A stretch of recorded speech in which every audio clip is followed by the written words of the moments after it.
tua ya, karena pertama itu datang dari keluarga, kemudian selanjutnya bisa datang dari sekolah, kemudian selanjutnya datang dari ya.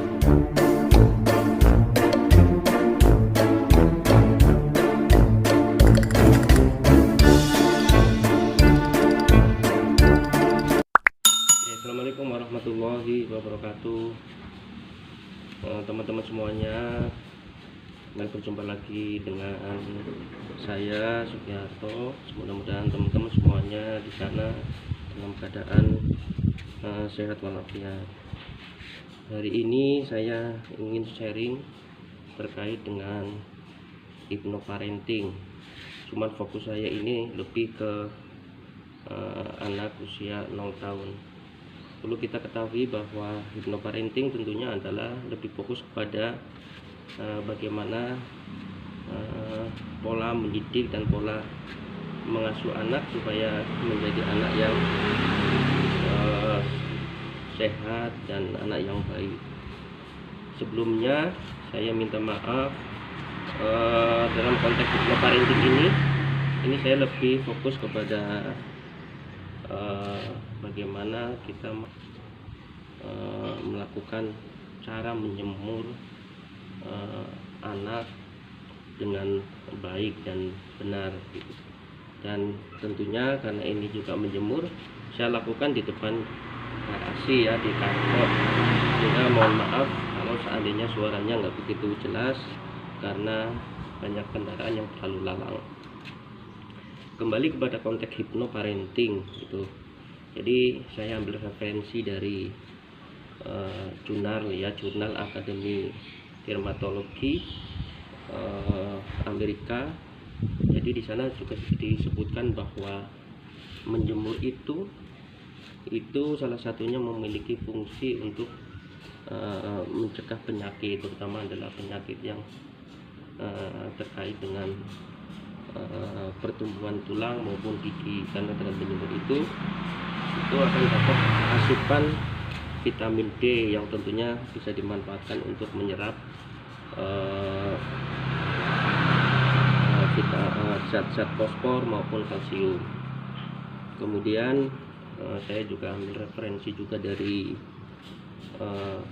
Ikatan Dokter Anak Indonesia, bahwasanya konteks menjemur yang baik itu adalah di bawah jam 10 gitu ya. Jadi antara jam 7 sampai jam 9 lah itu yang bagus, karena sinar ultravioletnya itu belum begitu tinggi gitu. Karena kalau sudah di atas jam 10 sinar ultraviolet B ya, B gitu ya, B itu sudah cukup tinggi sehingga akan bisa berpengaruh kepada iritasi kulit pada anak. Dan yang terakhir tentunya saya referensinya berdasarkan keilmuan hipnosis. Dan kali ini kita bicara terkait dengan hypnoparenting. Ini tentunya juga bagian dari pengembangan keilmuan daripada hipnosis gitu. Nah, yang saya bahas tentunya ini adalah usia anak 0 tahun. Jadi pertama saya ulik sedikit terkait dengan puisi yang disampaikan oleh Khalil Gibran gitu ya, bahwa anakmu itu bukanlah milikmu, anakmu itu lahir lewat kamu, namun bukan dari kamu. Anakmu itu ada pada dirimu, namun bukanlah milikmu. Ya, itu sedikit cuplikan dari Khalil Gibran. Nah, itu artinya bahwa sebenarnya kita tahu bahwa apa yang kita miliki sekarang, anak-anak kita, segalanya adalah memang cuma titipan dari Allah Subhanahu wa Ta'ala. Kita adalah dianugerahi, tentunya diharapkan kita harus bisa memberikan kasih sayang yang penuh kepada anak. Kenapa seperti itu? Ya, tentunya karena anak itu merupakan aset yang bernilai dan aset yang berharga tentunya, yang menjadi harapan terbaik untuk masa depannya. Dan anak-anak itu tumbuh dan berkembang itu juga sesuai dengan kodratnya. Orang tua itu hanya membantu, memfasilitasi dan merawat dengan baik supaya tumbuh dan berkembang sesuai dengan kodratnya. Jangan memaksa sekali lagi, apalagi disiksa. Ingat, ini adalah titipan anugerah yang terbaik dari Allah Subhanahu wa taala yang kita terima, yang sudah diberikan kepada kita. Tentunya kita harus menjaganya dengan sepenuh hati supaya menjadi anak yang baik dan yang sehat, yang tentunya sesuai dengan harapan orang tuanya. Itu sedikit mengulik cuplikan puisi dari Khalil Hidral terkait dengan anak itu tadi. Nah, kembali kepada parenting gitu ya. Kita ketahui bahwasanya pada usia sejak anak itu di kandungan sekitar usia 4 minggu atau sekitar 100 hari gitu, kurang lebih 100 hari sampai 4 minggu, bahwa anak itu sudah bisa mendengar, dan saat itu juga sebenarnya sudah ditiupkan oleh Allah Subhanahu wa taala. Jadi anak itu sudah bisa mendengar. Hanya saja sempurnanya telinga itu sekitar 6 bulan gitu ya. Tapi ingat, pada usia tadi 100 hari atau sekitar 4 minggu itu sebenarnya anak sudah mendengar. Artinya apa? Bahwa saat itu juga anak itu sudah mulai bisa belajar dari apa yang anak dengarkan dari lingkungannya, baik yang ia dengarkan dari orang tuanya atau pengasuhnya atau lingkungan sekitarnya, itu anak sudah mendengarkan. Artinya anak sudah belajar dari itu. Ingat bahwa manusia itu belajar setidaknya ada 3 hal itu. Ada 3 hal, diantaranya dari apa yang ia lihat, apa yang ia dengarkan, apa yang ia rasakan gitu ya. Jadi itu. Kemudian ingat juga, jadi anak pun juga merasakan apa yang sebenarnya dirasakan oleh seorang ibunya pada saat hamil gitu. Di sana pun juga dijelaskan bahwasanya manusia itu punya yang namanya hormon kortisol. Jadi hormon kortisol itu yang berasal dari adrenal, itu berfungsi sebagai hormon stres gitu ya, hormon stres. Jadi kalau ibunya itu stres, maka hormon kortisol pun juga akan naik. Nah, begitu hormon kortisol itu naik, maka akan terjadi ketidakseimbangan dalam proses metabolismenya, sehingga itu yang akan bisa menyebabkan anak pun juga akan mudah stres gitu. Karena saat hamil itu perasaan yang diterima oleh seorang ibu itu akan bisa masuk lewat plasenta, kemudian dialirkan kepada si anak ya. Jadi sejak ada di dalam kandungan, paling tidak umur 100 hari sampai 4 minggu itu anak sudah bisa belajar melalui rasa yang ia miliki sama pendengarannya gitu ya, pendengarannya. Untuk melihat tentunya belum gitu ya, untuk melihat karena belum terlahirkan. Jadi kalau tadi saya sampaikan bahwa manusia itu sumber daya yang dimiliki untuk bisa belajar itu dari apa yang ia lihat, yang ia dengarkan maupun ia rasakan. Namun ketika masih usia 0 tahun kayak gitu, mereka belajar hanya cuma dengan apa yang ia rasakan dan apa yang ia dengar ya. Kecuali nanti setelah usia mulai 4 bulan sejak anak terlahirkan, itu mulai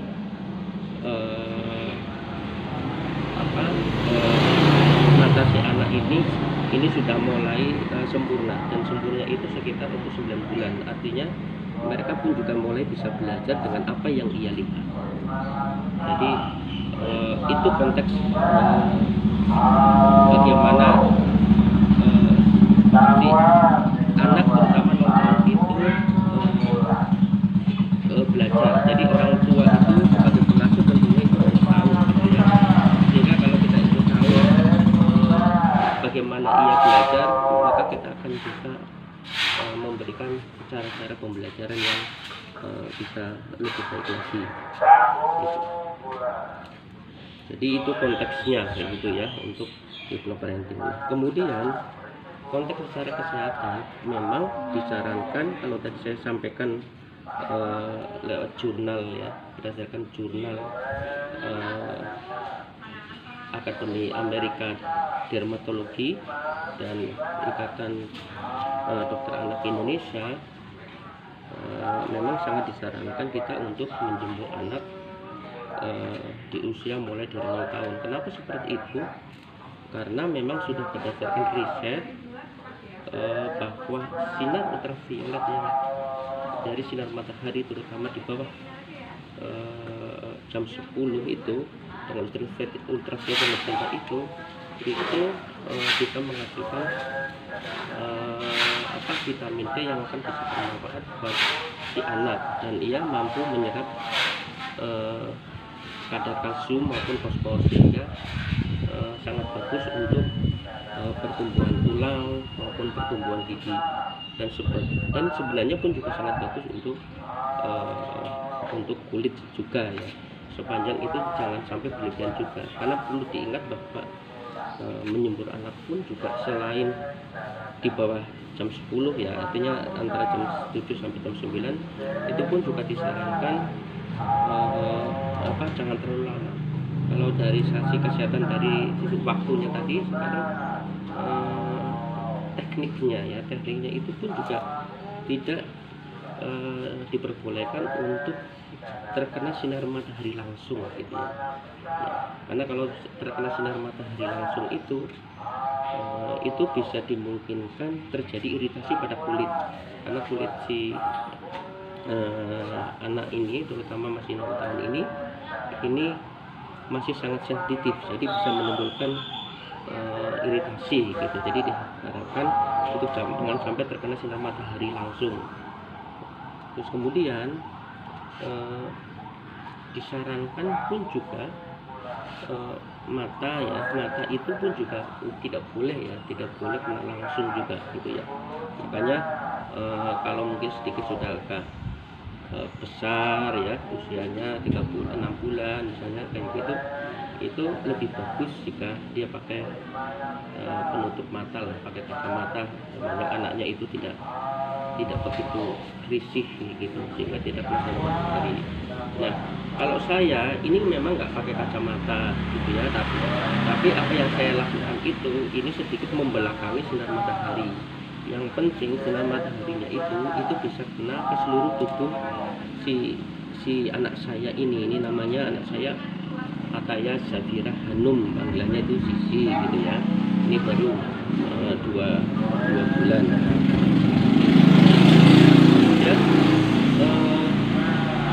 Prinsip yang selanjutnya ya berdasarkan teknik kesehatan ini adalah kita memang sesering mungkin untuk melakukan proses penjemuran gitu. Sepanjang ada sinar matahari, kita upayakan untuk menjemur, karena ini sangat bagus untuk kebutuhan vitamin D dan yang bisa dimanfaatkan untuk menyerap kalsium maupun fosfor untuk pertumbuhan tulang, gigi, termasuk juga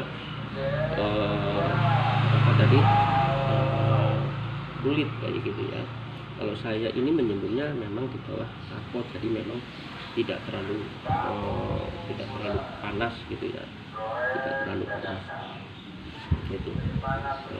Selanjutnya adalah kenapa kita diharapkan untuk bisa menjemur kalau bisa setiap hari pada waktu-waktu yang sudah tadi saya sampaikan gitu. Itu diharapkan bahwa kadar bilirubinnya itu bisa menurun gitu ya, bisa menurun, karena pada saat proses kelahiran itu biasanya bilirubinnya itu tinggi kayak gitu ya, itu tinggi, itu yang bisa menyebabkan penyakit kuning.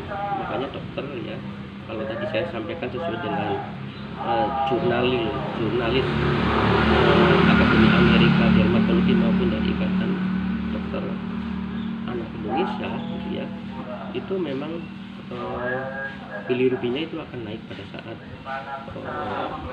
proses kelahiran gitu. dan itu bisa nurun salah satunya dengan cara dijemur ya. Jadi itu teknik-teknik secara referensi dari kesehatan ya. Kalau dari sisi hipnosis tadi sedikit sudah saya sampaikan terkait dengan perkembangan otak si anak itu, kemudian anak itu sudah bisa mulai mendengar 100 hari atau 4 minggu, struktur telinga itu sudah mulai sempurna pada 6 minggu. Yang tadi saya sampaikan artinya anak sudah mulai belajar dengan apa yang ia rasakan, dengan apa yang ia dengarkan gitu. Tentunya kalau kita sudah seperti ini, kita bisa fokus untuk selalu memberikan program-program atau sugesti yang baik ya, yang baik kepada si anak, supaya ini menjadi program dan menjadi memori yang permanen yang akan menjadi dasar mereka, si anak ini untuk menjadi anak yang selalu baik dan berpikir positif. Ini kajian hipnosisnya diantaranya adalah selalu kita memberikan sugesti ya, atau menyampaikan hal-hal yang positif kepada si anak-anak. Tadi saya sampaikan 100 hari itu bisa mendengarkan gitu.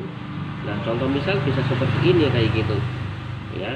Anak Sisi yang cantik, anaknya ayah, anaknya bunda, insya Allah ya besar menjadi anak yang solehah, anak yang berguna bagi nusa dan bangsa, rajin beribadah, rajin sholat ya, berjamaah bareng sama kakak-kakak, rajin belajar, sekolahnya pintar, selalu mendoakan orang tua dan mengangkat derajat keluarga ya, pintar. Nah, ini contoh ya, salah satu contoh hal-hal positif yang kita bisa lakukan pada saat proses menjemur ataupun pada saat kita lagi menggendong. Anak-anak sudah mendengarkan ini, harapannya akan menjadi program yang permanen buat si anak.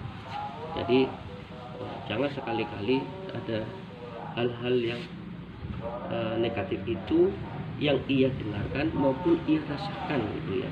Apalagi nanti setelah usia 9 bulan di mana matanya itu sudah sempurna untuk bisa melihat, jangan sekali-kali menunjukkan hal-hal negatif yang ada di dalam diri kita kepada si anak, karena anak itu akan menyerap dengan mudah. Jadi kalau usia 0 sampai 6 tahun itu anak itu seperti spons ya, jadi spons. Nah, kalau tahu spons itu kalau udah dikasih air itu langsung nyerap gitu. Nah, otak si anak itu seperti spons gitu, maka dengan mudah dia akan menyerap. Sekalipun hal yang tidak baik maka dia akan mudah serap gitu. Jadi sangatlah berhati-hati. Prinsipnya selalu berikan program-program yang positif, baik yang ia lihat, baik yang ia dengarkan, maupun apa yang ia rasakan. Karena ini akan diserap dengan mudah oleh si anak gitu ya. Jadi nanti ada tahapan-tahapan kayak gitu. Jadi tahap pertama itu tentunya usia 0 sampai 6 tahun kayak gitu. 0 sampai 6 tahun di mana pertumbuhan pikiran bawah sadar anak ini, pertumbuhan otaknya ini jauh lebih cepat dibandingkan dengan perkembangan pertumbuhan fisiknya gitu ya. Jadi 0 sampai 6 tahun itu sudah mendekati sempurna. Jadi sudah mau ke 7 tahun itu sudah mendekati sempurna. Makanya di usia 0-6 tahun ini boleh dikatakan usia yang paling emas untuk bagaimana kita memulai si anak ini dibekali dengan program-program yang sangat positif. Jadi analoginya seperti ini yang mungkin bisa lebih mudah kayak gitu. Sebenarnya jika teman-teman misalnya bayangkan ketika melihat ada truk semen molen ya, truk semen molen. Dimana yang kita ketahui kalau truk semen molen itu mutar, dimana di dalamnya itu berisi semen gitu ya, berisi semen. Semen itu masih cair gitu. Artinya bahwa semen itu memang baru keluar dari pabrik, berarti masih cair. Nah, setelah sampai di tempat, kemudian semen itu dituangkan ya, dituangkan kepada sebuah media. Begitu dituangkan ke media yang kotak, maka semen itu berbentuknya kotak. Jika medianya berbentuk bundar, maka semennya itu berbentuk bundar. Jadi sebenarnya siapa yang bisa membentuk tumbuh kembangnya anak itu? Ya jadi tergantung daripada medianya. Medianya itu siapa? Medianya itu akan lingkungan. Lingkungan itu siapa? Terutama adalah si pengasuhnya. Pengasuhnya itu siapa? Terutama berarti orang tuanya itu sendiri kayak gitu ya. Jadi anak mau dibentuk seperti apa tergantung medianya.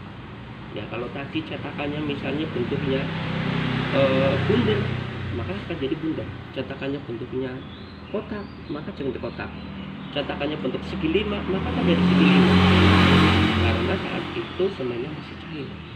Sekarang bayangkan ya kalau seandainya semennya sudah mengeras, ya, apakah yang tadinya cetakannya sudah kotak kemudian bisa dirubah dengan cetakannya berubah menjadi yang segi lima? Ya, tentunya sangat sulit. Tentu sangat sulit. Ya, jadi semakin mengeras tentunya akan sulit untuk dirubah. Itu sama dengan program pikiran kita. Jadi 0 sampai 6 tahun itu adalah golden ya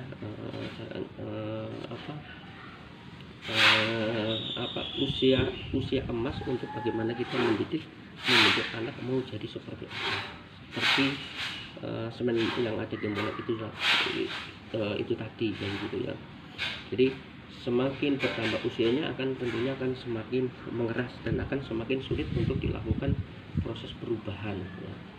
Sama persis ya seperti analoginya yang tadi saya bilang, semen yang ada di dalam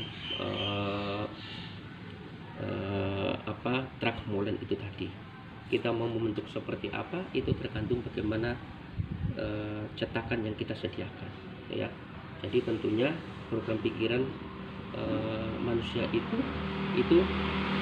terbentuk ya, terutama sangat tergantung bagaimana pola asuh yang diberikan oleh orang tua ya. Karena pertama itu datang dari keluarga, kemudian selanjutnya bisa datang dari sekolah, kemudian selanjutnya datang dari lingkungan. Jadi itu. Terus kemudian di dalam konteks hypnoparenting ini kita pun juga harus memberikan rasa aman ya, rasa aman yang menjadi kebutuhan utama si anak gitu, rasa aman dan nyaman. Nah kalau usia 0 tahun, kalau tadi proses pembelajarannya hanya bisa mendengar dan merasakan, anak itu akan berontak dari proses pembelajaran apa yang ia rasakan sama yang ia dengarkan. Jadi kalau yang ia rasakan ya tentunya dia akan berontak biasanya kalau dia merasa risih. Kalau merasa risih biasanya karena tidak nyaman bagaimana cara ngendongnya, tidak nyaman bagaimana mungkin tubuhnya kotor, mungkin tubuhnya digigit kayak gitu. Jadi itu hubungannya dengan rasa ya, hubungannya dengan rasa. Makanya kita harus tahu gitu ya. Harus tahu itu. Kalau kita sudah tahu itu, maka kita akan paham bagaimana kita itu memberikan solusi yang terbaik pada anak supaya anak itu merasa aman, sehingga anak itu seolah selalu terjaga dan merasa disayangi dan cintai oleh orang tuanya. Yang kedua tadi terkait dengan mendengarkan, pola belajarnya adalah mendengarkan ya. Jadi ada anak yang tiba-tiba merengek nangis nangis kayak gitu ya, karena mungkin risih, karena ada rasa, kemudian risih dan sebagainya, risih ya. Kemudian dari jauh sama ibunya hanya cuman katakan diajak ngobrol, si anak itu sudah mendengarkan tuh. Maka ketika ia mendengarkan, dia merasa bahwa oh, ini ada orang lain. Kenapa seperti itu? Karena tadi di bawah usia 4 tahun 4 bulan itu, di bawah usia 4 bulan, anak itu belum bisa melihat secara sempurna. Bisa sempurna itu setelah usia sekitar 9 bulan gitu ya, sekitar usia 9 bulan. Maka di usia yang tadi seperti anak saya yang baru 2 bulan ini, dia baru bisa belajar dari apa yang dia rasakan dan apa yang ia dengarkan, dan ia belum bisa melihat secara sempurna ya. Ia hanya bisa melihat sekitar jarak 10 cm saja ya. Jadi kalau kita sudah tahu itu, kita akan cari solusinya ketika anak itu merasa tidak aman. Biasanya kalau anak merasa tidak aman itu bisa jadi risih ya, karena perasaannya itu jadi risih, ataupun merasa oh tidak ada temannya, tidak ada suara kayak gitu. Maka kita akan bisa mencari cari solusinya ya. Itu sekilas tentang hypnoparenting yang saya sampaikan. Mudah-mudahan ini bisa memberikan manfaat kepada teman-teman semuanya, tentunya spesial kepada teman-teman yang sedang punya momongan usia 0 tahun. Mudah-mudahan ini bisa menjadikan manfaat. Kalau ada sesuatu yang salah, mohon maaf. Kalau ada kebenaran juga datangnya dari Allah Subhanahu wa Ta'ala. Sekali lagi terima kasih. Wassalamualaikum warahmatullahi wabarakatuh.